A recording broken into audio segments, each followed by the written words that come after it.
What's up guys, por aquí Alexis, bienvenidos a A+ Reviews. Esta es mi reseña para la nueva película de DreamWorks Animation, Orion and the Dark, dirigida por Sean Sharmat y protagonizada por Jacob Tremblay, Paul Walter Hauser, Colin Hanks y Angela Bassett. En esta película seguimos la historia de Orion, este niño neurótico y súper paranoico que le teme a todo, pero lo más que le teme es a la oscuridad de la noche. Sin embargo, eso está a punto de cambiar cuando, una noche, lo visita la personificación de la oscuridad, precisamente la oscuridad de la noche, y lo invita a acompañarlo en un viaje alrededor del mundo para que vea que la oscuridad no es algo malo, ¿verdad? Hablando de la oscuridad física. Así que Orion acompaña a Dark, el nombre de la oscuridad, en una aventura alrededor del mundo que lo hará retar su miedo a la oscuridad. Antes de compartir mi opinión, quiero señalar que yo no tenía idea de que esta película existía, yo ni sabía que DreamWorks tenía una película nueva, no sabía que esto iba para Netflix. Yo me entero de esta película porque cuando el viernes en la tarde entré a Letterboxd, que by the way me pueden seguir ahí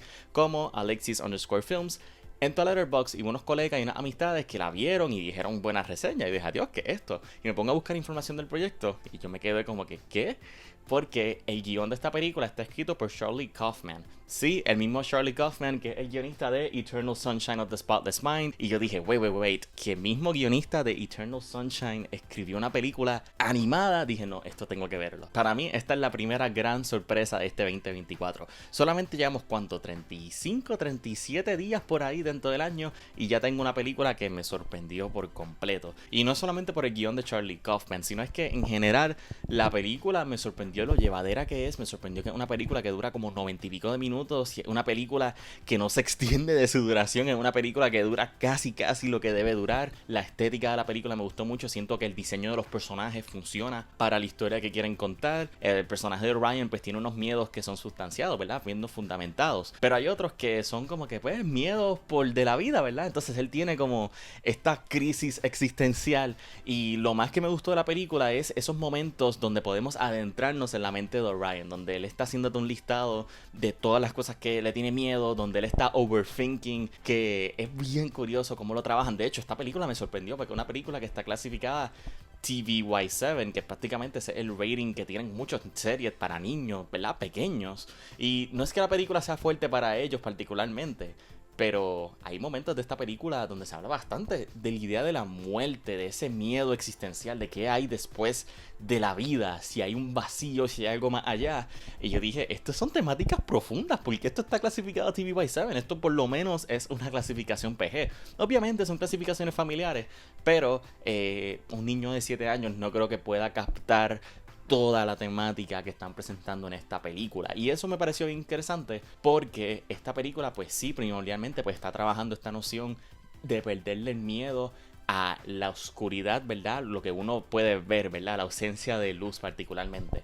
Pero en la manera que se cuenta la historia me pareció algo bien interesante porque, como comenté, ¿verdad? Tenemos la historia de Orion y su aventura con Dark.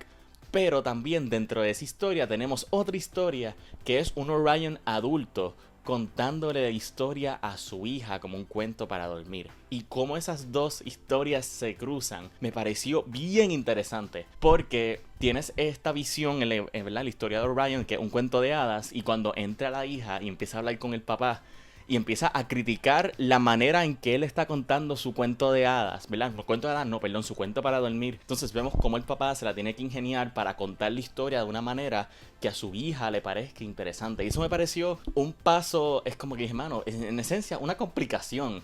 Yo dije, pero ¿por qué se tuvo que complicar tanto? Pero a la misma vez me gustó que Kaufman como guionista, pues se complicó. Dijo, ok, ¿sabes qué? No vamos a hacer esta aventura mágica con la noche, sino que dentro de esa aventura vamos a tener otra historia, que es este padre contando una historia a su hija y cómo la hija, ya sabiendo el propósito por el cual el padre le está contando su historia, lo reta a que cuente una mejor versión de su historia. Y vemos cómo la manera en que el papá cuenta la historia afecta a la historia y también cómo la historia afecta al papá. Estamos viendo diferentes niveles de storytelling que me pareció bien impresionante. Ahora, la película me sorprendió, pero sí pienso que hubo momentos donde la película aflojó, particularmente cuando te presentan otros elementos de la noche. Se pudieron haber obviado un poco porque en realidad no contribuyeron mucho a la causa. Sí, hay una escena donde pues ves a cada uno de ellos y el efecto que tienen en el sueño, ¿verdad? O en la noche en el ser humano. Pero son personajes que, ¿verdad? Se pudieron haber quizás trabajado mejor o darle un poquito más de importancia. Y otra cosa que por lo menos, si esto soy más yo, no es necesariamente una crítica de la película, pienso que un punto que pudieron haber profundizado, ya que estamos en este mundo de cuento de hadas, ¿verdad? Y todo esto, porque a veces suceden cosas malas en la noche, que es un miedo y un pensamiento que todos yo creo que hemos tenido. Pienso que esa era una oportunidad que se pudo haber aprovechado para hablarle quizás un poquito más a los niños y prepararlos para que cuando sean adultos no solamente no le tengan miedo al concepto de la noche en sí, sino que estén precavidos de las cosas que ocurren en la noche. No es que se vayan a encerrar en sus casas, no salgan de noche. Pero sí pienso que hubiese sido un punto bien interesante para profundizar. Pero eso soy yo acá. Yo no soy Charlie Kaufman. Y verdaderamente Charlie Kaufman se votó con ese guión. Así que si me fueran a preguntar qué puntuación tienen Orion and the Dark, para mí esta película es una B. Pero nada, esa es solo mi opinión. Ahora quiero saber la tuya en los comentarios. Comparte qué te pareció Orion and the Dark. Muchas gracias por su apoyo. Muchas gracias por su sintonía. Nos veremos aquí en otro programa en A+ Reviews. Cuídense.